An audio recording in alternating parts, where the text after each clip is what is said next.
Hey guys, and welcome back to this channel. In this video, I'll be showing you guys how you can use keyframes in CapCut PC. So I have this video here, and for instance, I want to like zoom in an area or just basically move around the video. Add a keyframe in this transform bit, and for instance, I want to zoom and I want to move it like here.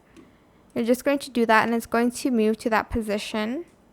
You can also rotate stuff as well here if you'd like to. It will like give you this.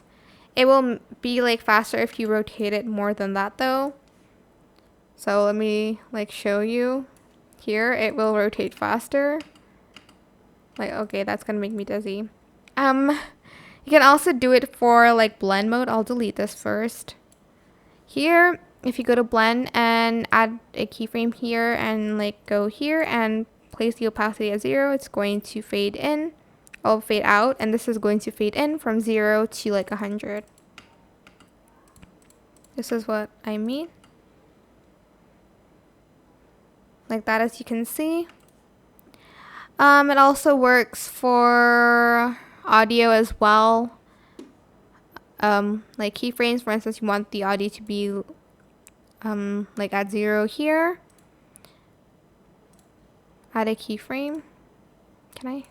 Oh, because I'm muted. Okay. Add like a keyframe here, and then like maybe here you want it to be super loud.